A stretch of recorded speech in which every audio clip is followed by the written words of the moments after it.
Olá, alunos e alunas, aqui é o professor Israel Seric e nesta nossa videoaula nós daremos continuidade às nossas reflexões, os nossos estudos sobre a disciplina didática aplicada. E nesta nossa videoaula nós trataremos sobre um assunto extremamente importante para o professor no desenvolvimento daquilo que nós chamamos o processo ensino-aprendizagem. E este assunto importante tem a ver com as diferentes tendências pedagógicas que fazem parte do dia a dia do espaço escolar, no qual são desenvolvidos os processos educativos no Brasil. Essas tendências pedagógicas, elas são as liberais e as tendências pedagógicas progressistas. A importância desse assunto, gente, se justifica porque, diariamente, todos nós, professores ou alunos de pedagogia, nós convivemos com o espaço escolar, com os processos educativos, com os processos de ensino, com os processos de instrução. E estes processos apontam, no nosso dia a dia, qual perspectiva nós temos a respeito do trabalho que nós realizamos, a perspectiva que nós temos sobre o aluno, sobre o processo avaliativo, sobre o processo ensino-aprendizagem, sobre como deve o professor se comportar diante do seu aluno em sala de aula e quais expectativas nós devemos guardar a respeito do aluno. Se ele deve ser uma pessoa ativa no processo educativo ou se ele deve ser tão somente um elemento que está esperando todas as informações enviadas ou dadas ou transmitidas pelo professor. Além disso, nós temos uma perspectiva a respeito do valor que a escola possui dentro da comunidade. Todos estes elementos agora elencados apontam para a ideia que, mesmo quando o professor não reflete sobre estes elementos, todo professor, todo aquele que está envolvido com o processo educativo tem uma perspectiva, tem um conceito a respeito dessas questões. E esses conceitos e esses elementos, como nós veremos nessa aula, vai nos aproximar ou aproxima o professor de uma perspectiva liberal ou de uma perspectiva progressista do ato de ensinar. E a partir dessa afirmação, a partir desse entendimento, vai ser possível perceber que algumas características, tanto da tendência liberal como da tendência progressista, podem ser elementos tanto otimizadores do processo ensino-aprendizagem, como podem ser elementos que podem contribuir para que o processo de ensino se torne difícil ou não alcance aquele propósito educativo que se espera dentro da sala de aula. Desenvolvendo, então, a nossa aula, explicando para vocês sobre essas tendências, primeiramente, eu gostaria de dizer o seguinte: essa nossa videoaula ela tem pelo menos 3 objetivos a serem alcançados. Primeiro objetivo, que você, aluno, ao final deste processo de ensino, identifique as características da pedagogia liberal e as suas ramificações. O segundo objetivo é que você, aluno de pedagogia, descreva a pedagogia progressista e as suas diferentes tendências. E o terceiro objetivo é que, ao final do processo de ensino, você seja capaz de analisar, de comparar, de perceber a realidade e perceber de que maneira essas teorias pedagógicas elas estão presentes no cotidiano dos processos educativos dos quais você faz parte ou dos quais você presencia ou lê em artigos científicos. Pois bem, a primeira tendência pedagógica que nós queremos mostrar para vocês, pelo menos em termos gerais, são as tendências pedagógicas liberais. Elas são a tradicional, a renovada progressista, a renovada não diretista e a tecnicista. As tendências pedagógicas progressistas, elas são classificadas como libertadora, libertária e histórico-crítica. Esses 2 blocos de tendências pedagógicas, elas serão estudadas por nós nestas aulas e nós estaremos apresentando as suas características, os seus elementos constitutivos e de que forma isso interfere no processo de ensino na sala de aula. O primeiro bloco que nós veremos é exatamente a pedagogia liberal.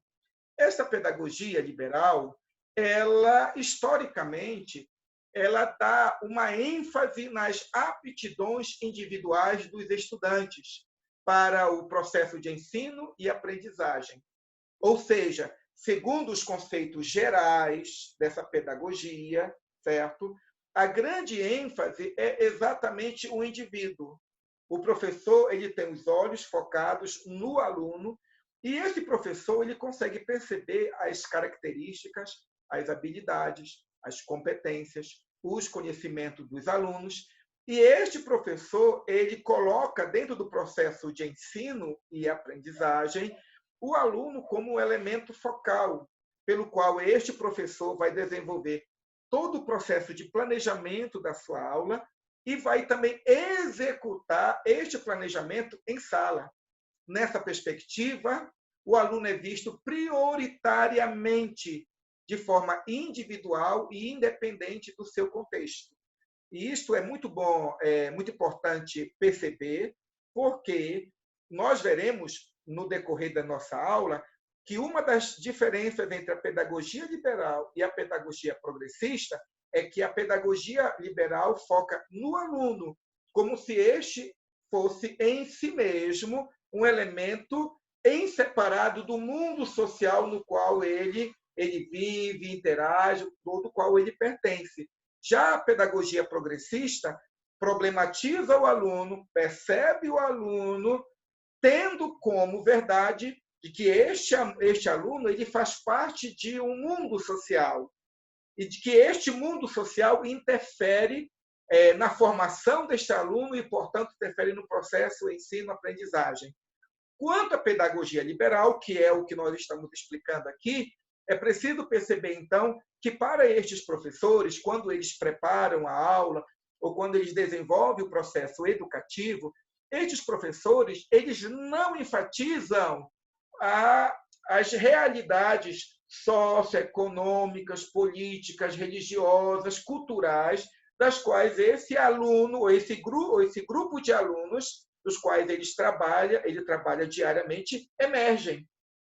Para estes professores, o mais importante é o aluno em si, independente do capital cultural que ele traz de casa ou do capital cultural do qual ele adquire na convivência social.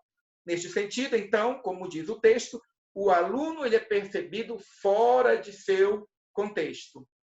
Dessa forma, são minimizados aspectos que compõem a realidade social do aluno e enfatizados conteúdos, o conhecimento a serem transmitidos pelo professor, como que, no processo de aprendizagem desenvolvidos por essa pedagogia, existisse, então, tão somente o aluno e o conteúdo programático a ser ensinado, cabendo ao professor mediar esse processo de aprendizagem.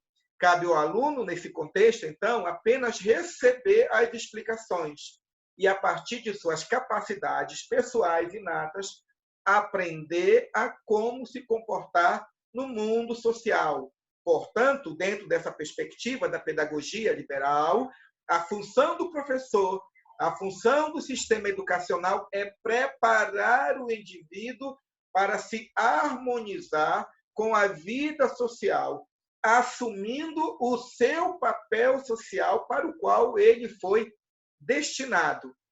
E é a partir daí, dessa perspectiva, no qual o aluno é visto como elemento em separado do mundo social, no qual o aluno ele é enfatizado dentro de suas habilidades e capacidades, dentro de um âmbito no qual o professor explica o conteúdo, no qual o aspecto conteudista é enfatizado, no qual o aluno tem que absorver esses conteúdos pela memorização.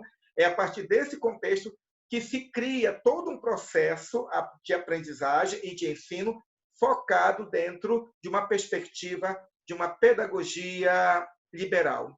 Essa pedagogia liberal, ela está classificada ou ela está dividida dentro de alguns dentro de umas formas de pensar, dentro de algumas estruturas de pensamento, né? Essa primeira pedagogia liberal, ela pode ser classificada ou subclassificada como tendência pedagógica liberal tradicional, tendência pedagógica liberal renovada progressista, tendência pedagógica liberal renovada não diretiva e tendência pedagógica liberal tecnicista. Quando nós colocamos todas essas tendências, né, como que debaixo da tendência liberal, o que nós queremos dizer é que essas tendências, embora possuírem características mínimas distintas, elas possuem basicamente as mesmas características da tendência liberal. Quais características?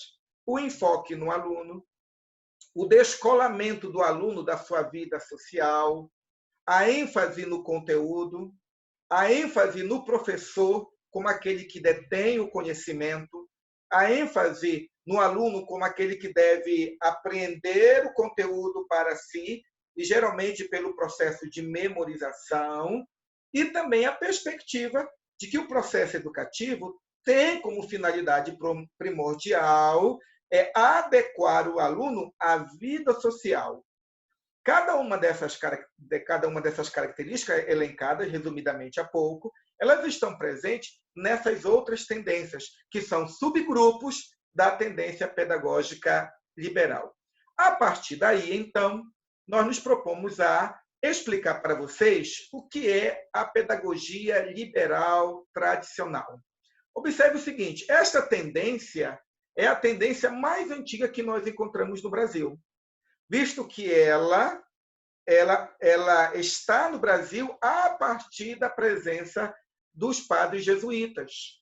Vamos lembrar que a educação jesuítica, ela era uma educação tradicional, focada nos livros, ela era enciclopédica, certo? No qual afirmava-se para os alunos que eles deveriam possuir determinados conhecimentos muito específicos, certo? Eram escolhidos os conteúdos, os livros a serem estudados, eram excluídos outros, porque visto que, como nós já estudamos na história da educação, certo? Os jesuítas, essa ordem é criada a partir de uma resposta da Igreja Católica à Reforma Protestante, e, portanto, esses jesuítas, eles têm por certo que determinados livros e determinadas obras eram obras importantes a serem ensinadas e que outras obras, outros livros, eles eram perigosos à fé, visto que essas obras ou negavam a fé católica ou eram obras que se aproximavam do pensamento protestante. Então, essa educação jesuítica era uma educação extremamente tradicional, focada em livros específicos, em conteúdos específicos, que tinha como professor ou como o professor aquele que detinha o conhecimento. Os alunos eram apenas depositários, né? Ou depósitos nos quais o professor ele colocava toda a cultura, todo o conhecimento legítimo que ele possuía. Nesse processo educativo que nós falamos, que é a pedagogia liberal tradicional, o aluno ele deve apenas absorver o conteúdo por aquilo que o professor ensina, né? Essa tendência tradicional está no Brasil, como diz o texto, desde os padres jesuítas. Então, o principal objetivo da escola era e é preparar, segundo essa perspectiva, preparar os alunos para assumirem papéis na sociedade, já que esses alunos, né, não têm acesso ou não tinham acesso, né, a outros elementos, né, a outros acessos, a outras possibilidades, a outros papéis na sociedade, certo? Visto que, numa perspectiva de uma linguagem antiga, né, a burguesia, ou aqueles que tinham o poder econômico, já tinham bem estabelecido as suas funções, as suas responsabilidades. No sentido, então, que aquele que recebia uma boa instrução, uma boa educação, aqueles que conseguiam ir a outros níveis educacionais, estavam sendo preparados e qualificados para pertencer à burguesia da sociedade do período colonial, certo? Ou a classe dominante do período colonial. E aqueles que aprendiam apenas as primeiras letras, a somatória, os primeiros cálculos de matemática, certamente que essa educação muito resumida, muito básica, já colocava essas pessoas necessariamente, obrigatoriamente, dentro de um estrado social, dentro de uma posição social, no qual elas eram subalternas, no qual elas estavam sujeitas, submissas àqueles que galgavam outros níveis de educação. Algumas características dessa pedagogia liberal tradicional se impõem, né? Algumas características compõem o que se denomina como pedagogia liberal. Segundo Libânio, uma delas é o distanciamento do cotidiano dos alunos da sua realidade social, dos aspectos que se referem aos conteúdos a serem ensinados e às técnicas e metodologias didáticas a serem colocadas em prática. O que Libânio está colocando aqui?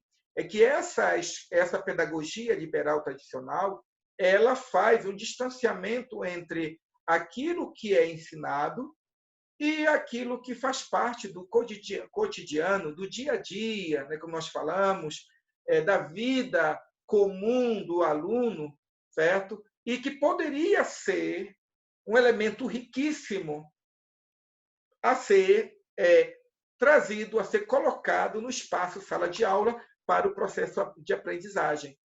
Considerando que a escola tradicional, que a pedagogia liberal tradicional contempla o processo educativo no qual o professor é aquele que possui o conhecimento, então é do professor e não da realidade do aluno que deve partir todo o processo de ensino.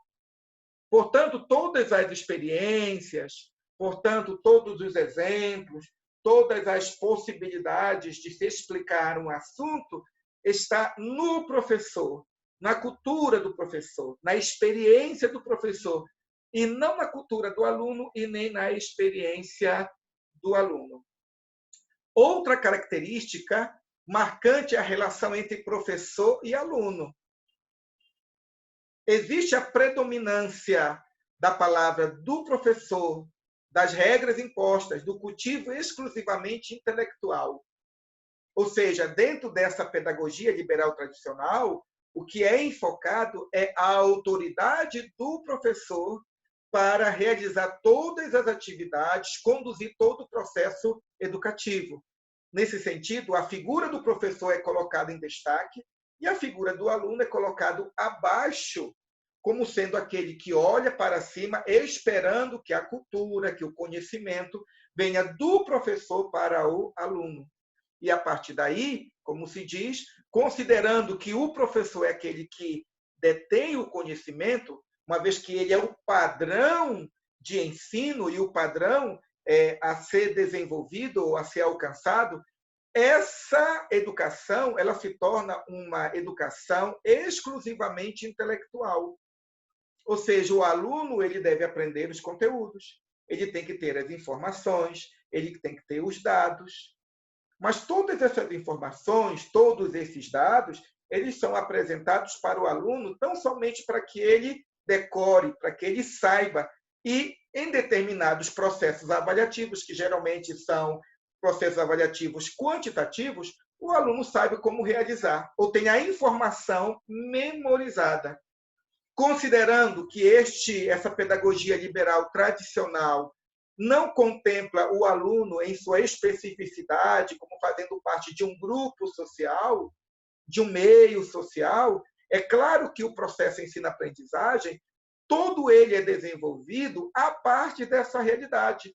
Os conceitos científicos, os conceitos matemáticos, os conceitos da geografia, da história, da biologia, da filosofia, da sociologia, esses conceitos todos, de todas as ciências, são pensados sempre sob uma perspectiva do livro didático ou da experiência do professor. Então, o professor transmite os conteúdos que representam verdades que devem ser aprendidas. o aluno, passivamente, deverá absorvê-los. Então, o professor é aquele que detém a verdade, que tem o conhecimento, ele é, podemos assim dizer, o cadinho, né? O espaço para qual toda a ciência, toda a sabedoria da humanidade foi, e esse professor agora ele olha para os seus alunos de cima para baixo, como detendo todo o conhecimento que eles precisam, e começa a dar para estes alunos cada um desses conhecimentos na medida que ele desenvolve o processo de ensino. Caso esse processo não seja bem desenvolvido, usa-se a disciplina para corrigir possíveis condutas estudantis consideradas infantis. Isso quer dizer que uma das características dessa escola tradicional, então, é o rigor, não somente do ensino, não somente levando o aluno a decorar, mas também colocando o aluno dentro do seu espaço, dentro do seu local. Eu sou professor, eu estou aqui explicando, e você, aluno, deve ficar assentado, tão somente calado, olhando para mim, simplesmente absorvendo os conteúdos que eu estou ensinando, porque eu detenho a verdade. É assim que o professor tradicional pensa. Nesse sentido, então, todo e qualquer aluno que não se enquadra dentro desse padrão, no qual ele deve ficar silente, calado, assentado, quieto, e o professor ensinando, tão somente ensinando, sempre falando, o aluno que procura, de repente, romper com esse marasmo, com essa estética, com esse modo de gerir também a sala de aula, certo? Este aluno é mal visto. Este aluno ele é mal visto e este aluno também ele passa por um processo de correção.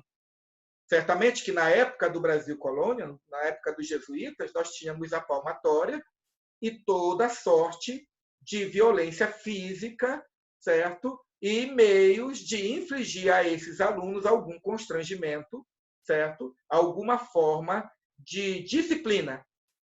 Atualmente, certo? Nós sabemos que, pelo menos até onde nós percebemos, né? A questão do rigor físico, né? Alguma disciplina física, hoje, nós podemos até ainda encontrar pelo Brasil afora, aqui e ali, mas nós já sabemos que há muito tempo isso já foi tirado da cultura de sala de aula. Mas o fato da palmatória não estar em sala de aula de maneira visível, isso não quer dizer que os processos avaliativos de violência não estejam. Aí, então, vem para nós um autor chamado Pierre Bourdieu, que nos vai falar sobre a violência simbólica. E isso nos mostra que, por mais que a palmatória tenha já sido retirada do espaço de sala de aula, os processos de disciplina e de violência contra os alunos ainda estão presentes. Quando o professor, por exemplo, tendo o aluno levantado o braço ou tendo no afã de participar da sala de aula, este aluno começa a falar e interagir com o aluno, este professor ele pode fazer reprimendas severas e duras, ou até dizer para o aluno diante dos colegas, cala sua boca, eu estou falando agora. Esse tipo de comportamento é um comportamento que constrange o aluno. É um comportamento errado, inadequado para um professor. Mas nós temos que admitir que ainda hoje no Brasil existem professores que se utilizam dessa forma de violência, deste constrangimento, para se colocar superior perante os seus alunos e constranger os seus alunos.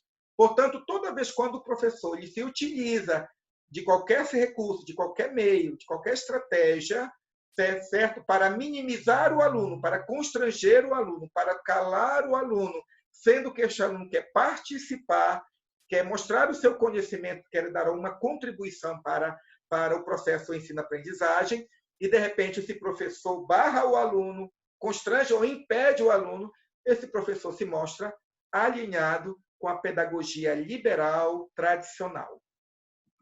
E aí, então, nós temos, como a continuidade da nossa reflexão, a outra pedagogia liberal, que nós chamamos de a pedagogia liberal renovada progressista. O que é esta tendência?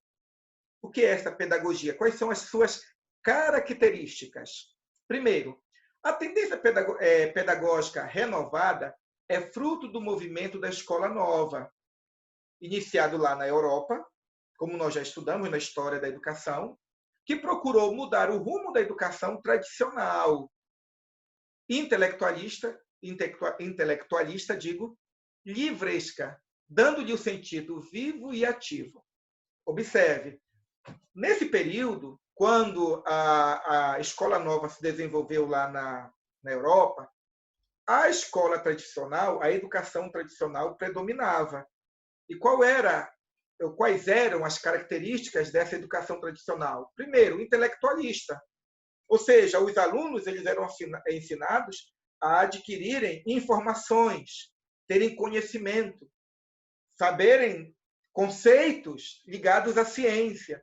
Então, os alunos eram levados a decorarem teorias, ideias, datas, informações, dados. Além disso, essa educação ela era livresca, porque era enfatizado tão somente nos livros. Era aquilo que os livros apontavam, indicavam. Além disso, o aluno ele era visto como passivo. O professor apenas explicava, o aluno absorvia. Com o tempo, como nós já vimos na história da pedagogia, vários teóricos se deram ao trabalho de refletir sobre o processo ensino-aprendizagem. Estes da Escola Nova começaram a perceber que era preciso, para o novo contexto histórico, era preciso uma nova estrutura educacional. E essa nova estrutura educacional não viria sem a reflexão, sem uma análise da realidade. Como nós já vimos em outras aulas, a pedagogia é a ciência da educação. Nela, nós temos o ato de ensinar como arte, mas nela nós também temos o ato de ensinar como objeto de reflexão filosófica, sociológica, didática, metodológica. Então, o pedagogo é aquele que, ao mesmo tempo, realiza o seu trabalho educativo, mas, ao mesmo tempo, o pedagogo é aquele que reflete teoricamente sobre a sua prática pedagógica. Ele analisa, ele averigua, ele olha para as várias ciências, quer seja a antropologia, a história, a sociologia, a filosofia, a psicologia do desenvolvimento, né? E tantas outras ciências, e procura ver de que forma essas ciências podem contribuir para otimizar o processo ensino-aprendizagem. Pois bem, na Europa, esse processo de questionamento e de análise começou a ocorrer. E isso fez com que vários teóricos percebessem a necessidade de reajustar, de otimizar, de melhorar o processo educativo a partir de novos parâmetros. Segundo podemos ver, esse movimento que iniciou na Europa gerou modificações na estrutura da escola no Brasil. A partir do Manifesto da Escola Nova, de 1932, o escolanovismo, como foi chamado, produziu duas tendências de pensamento pedagógico. A tendência pedagógica liberal renovada, progressista, e a tendência pedagógica liberal renovada não diretiva. E essa pedagogia liberal renovada, progressista, né, ela parte do entendimento de que a educação é um processo interno do indivíduo e, por esse motivo, deve ser considerado as experiências que o aluno vivencia. Observem, é uma pedagogia liberal, renovada, progressista, onde houve um desenvolvimento. Qual a diferença com a tradicional? A tradicional, ela não conseguia ou não consegue ainda hoje ver a relevância do aluno, a importância do aluno, a participação do aluno.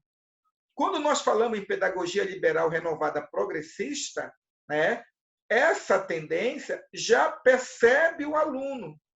O aluno é um indivíduo que pensa, o aluno é um indivíduo que tem uma experiência.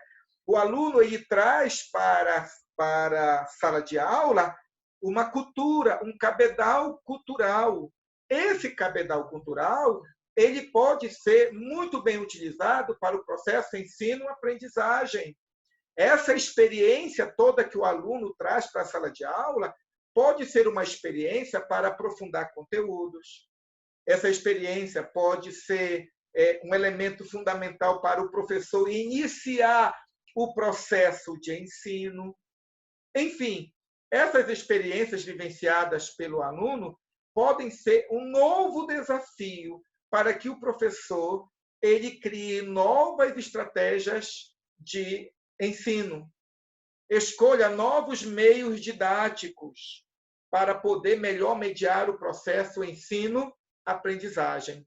Essa pedagogia entende que a principal função da educação é preparar o indivíduo, adaptando para o meio social do qual faz parte. Isto posto, vejam que agora essa tendência liberal, ela não somente quer preparar o aluno para a vida em sociedade, não quer somente dar para o aluno conhecimentos, habilidades e competências, né, para que ele possa se adequar ao mundo social, né, se encontrar na sociedade ou no campo de trabalho. Mas essa pedagogia liberal, renovada progressista, percebe que o aluno agora ele pode levantar a mão, ele pode contribuir, ele pode participar da aula e que o professor não pode ignorar isso. Antes deve, olhando para o aluno, organizar o processo ensino-aprendizagem. Por esse motivo, são valorizados os processos de autoeducação e autoaprendizagem, estimulando a aprender, ou seja, por essa pedagogia liberal renovada progressista, o professor agora ele não está simplesmente mandando o aluno decorar ou escrever conteúdos indefinidamente.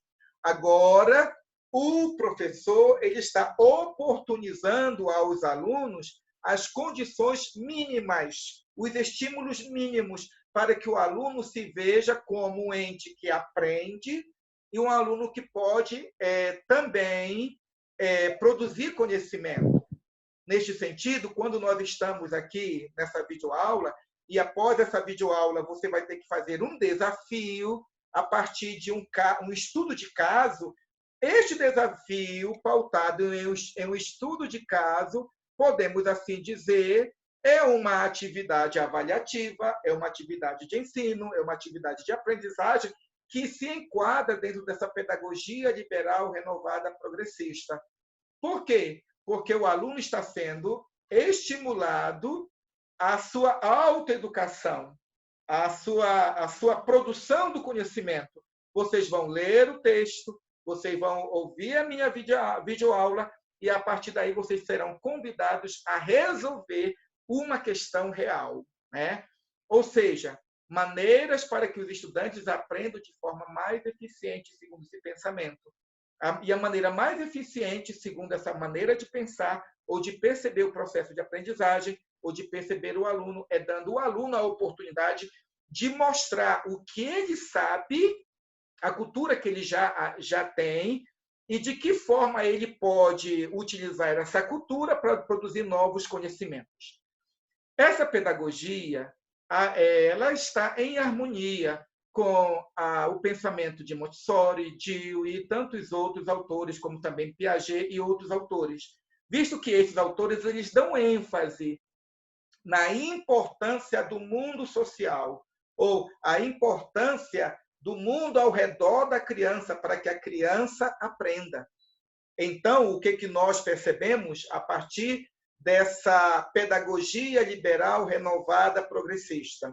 Nós percebemos que, anteriormente, aquilo que era exposto pela prática da escola tradicional, ou da pedagogia liberal tradicional, no qual o aluno era visto apenas como aquele que deveria aprender, decorar, receber do professor, e este professor como aquele que tinha todo o conhecimento, toda a sabedoria da humanidade sintetizada na sua função como professor, esta pedagogia, gradativamente, ela foi cedendo espaço para a pedagogia liberal, renovada, progressista.